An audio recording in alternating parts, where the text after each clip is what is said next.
please subscribe and don't forget to press the bell icon to get notified whenever we upload a new video. Across to network where Facebook's Mark Zuckerberg is deposing before U.S. lawmakers. This is the second day running. Take a look. You started in your dorm room. Instead, it's one of great American success stories. That much influence comes with enormous social responsibility of which you have failed to act and to protect and to consider. Shouldn't Facebook, by default, protect users' information? Why is the onus on the user to opt in to privacy and security settings? Congressman, as I said, every time that a person chooses to share something on Facebook, they're proactively going to the service and choosing that they want to share a photo, write a message to someone. And every time there's a control right there, not buried in settings somewhere, but right there when they're posting about who they want to share it with. Mr. Zuckerberg, I only have a few more seconds.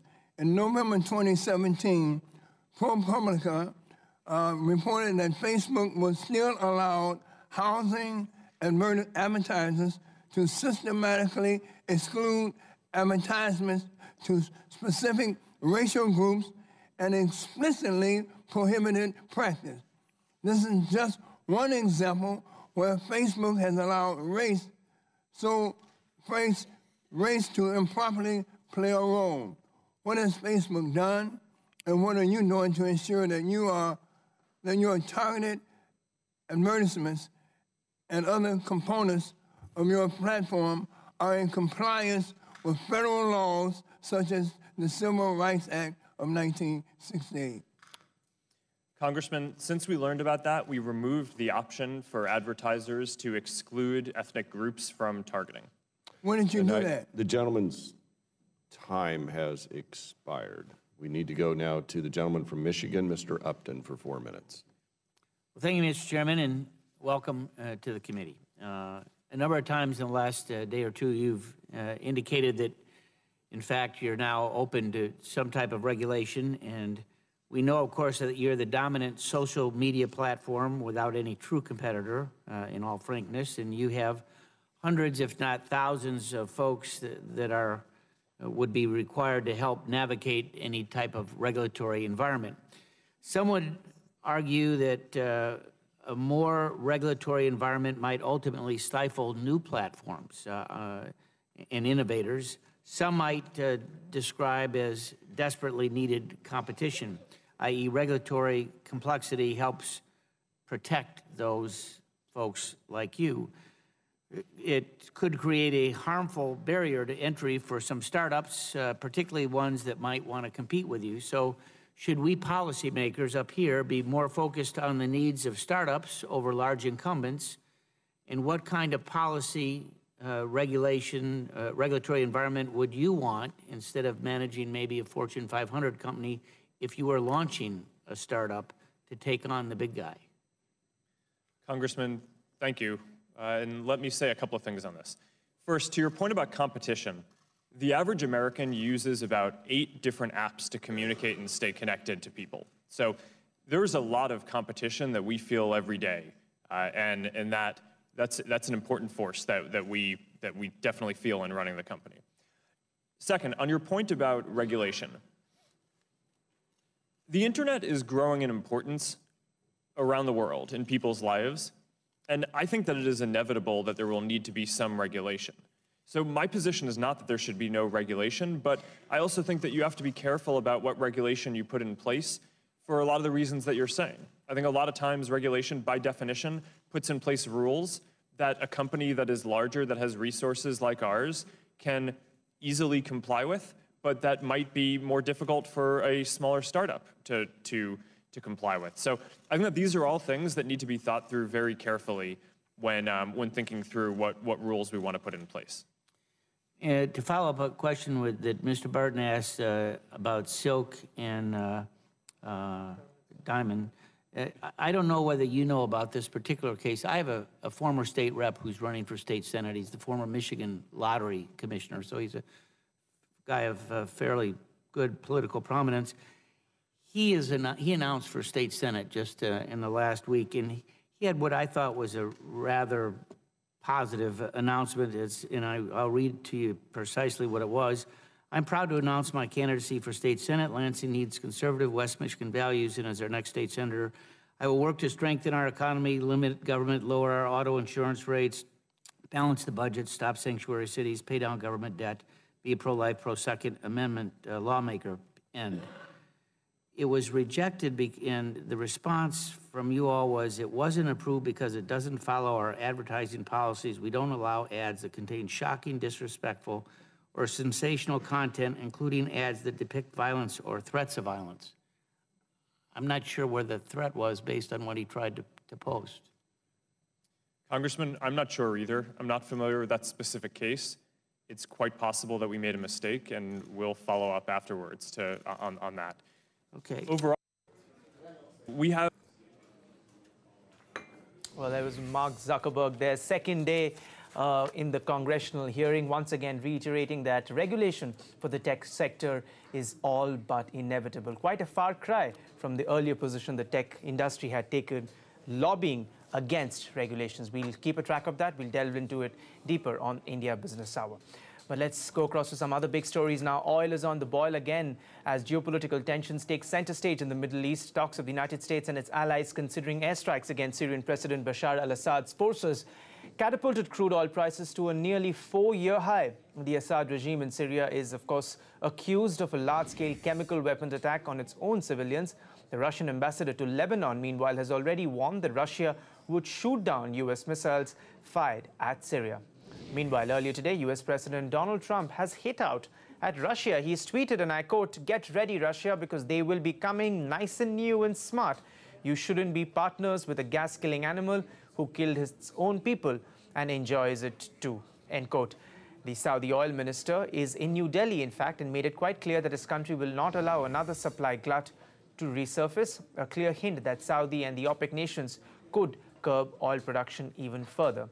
Meanwhile, we also spoke to Faith Birol of the International Energy Agency to understand exactly how this would affect India should crude prices go higher. He said that costlier crude would make India's economy more and more vulnerable. Take a look. When oil approached $150 in 2007, Saudi Arabia was extremely concerned at that time, and we called for a major conference in Jeddah, Saudi Arabia, to try to cool the markets down and arrest that escalation. We will not sit by and let another glut resurface. I think we see that the prices are going in the direction which are flirting to be too high for many important countries such as India. In the future, India will be importing more and more oil because the Indian economy is growing. India's economy's vulnerability to the high oil prices will also increase. Okay. Therefore, this is an important issue for India. So with oil prices on the rise, the government is apparently nudging oil marketing companies to absorb a price hike of 1 rupee per litre. This report sent shares of oil marketing companies tumbling in trade earlier today. So how big a deal is 1 rupee really? So is this the 1 rupee absorption fuel? It's going to impact fuel companies in a big way. Prashant Nair is standing by to explain just why it would have an impact. Prashant, over to you. So we're basically talking about apparently the government having told oil companies rather, was the exact terminology. So we don't know if it is only downstream or it includes upstream as well, but having told oil companies to absorb a 1 rupee increase in the retail sale price of petrol and diesel. So this is essentially what sparked the entire sell-off. Remember, the government has already ruled out, to us on various forums, in the recent past, ruled out a cut in excise duty. So that's the basic news. There has been no statement really coming out from the government either confirming this or denying this. And this has been standard practice in earlier episodes as well. I'll get to that in just a bit. Now, absorbing 1 rupee, what will that mean? If they were to absorb a rupee, what would it mean? oil marketing companies right now are making fat gross refining, fat marketing margins. So the gross refining margin over the last couple of years was about 2.5 rupees or so. They are currently making around 3.5 rupees a litre on both petrol and diesel. So this is higher than what you'd say sort of call normal kind of marketing margins. 1 rupee absorption would essentially straight away eat into that gross marketing margin and take it back to about 2.5 odd rupees a litre, which is what the marketing margin was over the last couple of years. So 1 rupee prima facie doesn't seem like it's such a huge financial impact. The extra margin which these companies were making will be shaved off. Will upstream companies share the burden? We don't know that. But if the answer to that question is yes, it will mean that the burden on downstream companies will be further reduced. What did we see in 2017? I mean, I'm going back to the last episode when this kind of happened, and this was around the time of the Gujarat state elections. We saw going into the elections for many weeks, there were no price increases even as global oil prices were going higher. There was no formal communication from the government saying that we've asked oil marketing companies not to increase, but we didn't see any hikes, and as a result, marketing margins were compressed. After the state election of Gujarat, prices were marked up pretty rapidly by oil marketing companies, and that's when we finally ended up at this 3.5 rupee a litre gross marketing margin. So, I mean, I think it's instructive to look at what has happened in previous episodes, because it may give us a clue as to what might happen now. What is the real worry? The real worry is that this year, 2018, is lined up with not just one state election, but a couple of big and crucial state elections leading up all the way to the general elections in 2019. So will we see a repeat of this stop-start kind of action by oil marketing companies going into a crucial election, no price increases, after the state election, they're free to increase prices, and sort of repeat. That cycle sort of continues. I think it would give a signal, clear signal, and I think the market didn't take it very well, because there is worry that even if these price increases, the cap on these prices are temporary, which is up till a state election gets over, this will impact sentiment quite adversely. Are we going back to the era when prices were regulated? Are we junking the entire deregulation sort of story? Because that is going to sour sentiment quite a bit. Back to you. All right, Prashant, many thanks. Very instructive there, your report. For more on that, we also spoke with HPCL Chairman M.K. Surana. He said that they haven't received any such notification. Sir, there are reports that OMCs have been asked by the government to absorb 1 rupee per litre on both petrol and diesel. We don't have any such input. I've seen some media reports coming up, and there were a lot of people who were asking. We don't have any input, at least to that extent. Second thing, the price not changing cannot be directly attributed to this. The pricing is a function of 15 days rolling price. So no clear notification yet from the government. That's what the HPCL chairman told Anshu. Time for us to slip into a break. Lots more lined up. Is the government contemplating issuing sovereign bonds in the overseas markets for the first time ever? We tell you on that plan, if at all there is one, on the other side. And the government's Air India divestment plan has witnessed another flyby. More details when we return.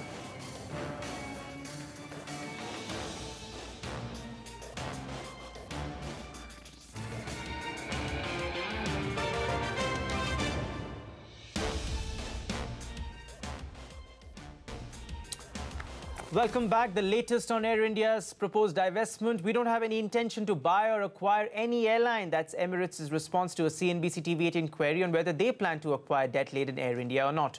Remember, the last date for submission of the expression of interest for Air India is 14th of May. For more on that, let's go across to Ashpreet Sethi, who's been tracking that story for several days now. Ashpreet, yet another key prospective bidder has ruled itself out for the race from Air India. What's really happening, or is this some sort of a pressure tactic that is being used by airlines so that the government changes the norms? What are you picking up? Well, that's a very interesting point. In fact, Air India unions have written a letter to the PMO saying that these are the tactics that airlines are using to make the government change its own plan as far as divestment is concerned. Remember, the unions have been protesting for a very long time. But we did write to Emirates saying, asking whether they will be interested in buying or going ahead and taking a pie as far as Air India is concerned after the EOI was made public, but they've denied it on record, saying they will not do it. In fact, let's look at the last week. Jet Airways Airways, Indigo, SpiceJet, all these airlines have come on record saying they will not be looking at Air India. Indigo has an issue because they were looking at only buying the international operations. Jet Airways is saying it's not in line with our standards as far as the company standards are concerned. SpiceJet is saying we are too small an airline to go ahead and bid for Air India. Qatar Airways has denied any news or rumors about forming a consortium to go ahead and bid for Air India. So it seems like Air India doesn't have any takers. The main contentions, of course, being the 24% stake that the government is going to hold and the fact that there will be dilution of stake, but there is no clarity there. And the third and the most important thing being the debt of 32,000 crore rupees. Now, who's going to take on that debt? Experts have been saying on our channel as well, that is something that they'll have to look at. All right, Ashpreet, many thanks. We'll delve into that story deeper on India Business Hour. We'll have experts weighing in on what they make of Emirates pulling out of the race too. We told you first, it's official now. Tata Sons is all set to consolidate its aerospace and defense businesses under a single entity. We had reported it earlier on the 7th of February. Tata Sons is in the process to get the statutory and the regulatory approvals needed for this. The defense company will include certain entities of Tata Power and Tata Motors as well. With this consolidation, Tata Aerospace and Defense will have expertise related to land mobility solutions, aerospace, weapon systems, and defense utilities. So a lot of action since N. Chandra has taken over. Now a new business coming up for aerospace and defense. Meanwhile, the key bidders for debt-laden Essar Steel have taken their battle for the insolvent cases to the social medium a day after the Committee of Creditors cleared eye on JSW's resolution plan for Monnet Ispat. ArcelorMittal took to Twitter to express their displeasure at JSW winning the bid. A tweet posted by ArcelorMittal India addressing Sajjan Jindal this evening read, and I quote, "Interesting what decision is being taken on Monnet today, given it's clear JSW runs afoul of 29A as they are related to the existing promoter. Who is making the mockery here?" Remember, Sajjan Jindal had earlier criticized ArcelorMittal's exit from Uttam Galva, NPA itself, to participate in the bidding for Essar Steel. He had highlighted that if a defaulting promoter tries to cure himself by selling his shares, then that is a mockery of the law. A bit of tongue-in-cheek there in the comments made by ArcelorMittal. Meanwhile, India's bond yield surged in trade today, fueled by inflation concerns. However, the bond yield started softening marginally on reports that the government is mulling a sovereign bond issue in the overseas market in FY19. Sources say its center is planning an issue of $94 billion this month, which could be increased as per the response that the bond gets in the international market. The government might also consider bearing the exchange rate risk. But is the central bank on board with this? Sources saying that it could not be certain, given that traditionally the Reserve Bank has been against the idea since 2013. So will this idea even work? Can this move help the government, or will the government actually take such a step? To understand that, we caught up with PMEAC member Ashima Goel and former Chief Statistician Pranab Sen, and this is what they made out. A sovereign bond issue, good idea? Terrible idea. Okay. Why, sir? In short. Okay. Well, for the very simple reason, one of the things that you have to recognize is that if the government owes debt to its citizens, there can never be a case of sovereign default. It's simply not possible. The problem always occurs when the government owes debt outside. This is the problem all over Latin America. This was the problem in Greece. So it's anywhere where governments have actually borrowed abroad, they've run into problems. Ashima, you know, the argument that Dr. Sen is making, that it always starts small, and we all know the example of Latin America and what sovereign bonds, sovereign borrowing did to those countries. Therefore, don't even start. That door is best left shut. Well, I believe in homeopathy, so a little bit of poison helps you become stronger. And you test the markets, you acquire experience, you get rated abroad, etc. And it helps you, it imposes some fiscal discipline. But I believe that predominantly you have to develop a domestic market. General advice is that your domestic market must be deep before you allow any of this foreign, even domestic, debt inflows. So we've been holding it as a low percentage of the total turnover, which is very healthy. But we must recognize that it's a tail, it can't wag the dog. And we must not allow it to wag the dog, because sometimes policy, the problem is, even though it's a small amount, policy tends to overreact or over-worry about what will happen to those. Dr. Sen, just finally, the point that Ashima Goyal is making, that a little bit of poison is good, so long as we are able to keep that sovereign bond amount limited to $4 billion, say. You agree, disagree? I disagree. You know, she may believe in homeopathy. I believe in yoga, which is abstinence. Meanwhile, the Supreme Court today reiterated that Chief Justice of India is first among equals and allocation of cases is his exclusive prerogative, dismissing a petition that sought framing of guidelines for allocation of cases as scandalous. The Apex Court bench, comprising CJI, Deepak Mishra himself ruled that the Chief Justice has the last word on assigning cases. The verdict is important as it comes in the backdrop of unprecedented press conference by 4 senior-most judges of the Supreme Court, including Justice J. Chelameshwar, Ranjan Gogoi, Madan B. Lokur and Korean Joseph, raising the issue of improper allocation of cases. More court action. 8 years after the Archaeological Survey of India approached Supreme Court against Waqf Board's decision to register Taj Mahal as their property, Supreme Court today asked Waqf Board to produce documents bearing Shah Jahan's own signature. To prove it, the Supreme Court has given a week's time to UP's Sunni Waqf Board to prove its claim on Taj Mahal. Well, on to the sporting arena. India has bagged its 12th gold from the Commonwealth Games as Shreyasi Singh clinched gold in women's double trap event. India's Om Mitraval has become India's second doubles medalist at the 2018 Commonwealth Games by taking the bronze in the 50-meter pistols men's final. With this, India's medal tally has reached 24, with 12 golds, 4 silvers and 8 bronze. And we're all hoping that the medals tally goes up, especially with hockey, badminton. There are still a lot of areas where India can make us even more proud. With that, we're going to wrap up this edition of What's Hot. Many thanks for watching, but don't go anywhere. Up next, after a weak start, Dalal Street has managed to close in the green for the 5th consecutive day. All the market action right here on Markets Today Talkback. It'll take the action forward. Goodbye.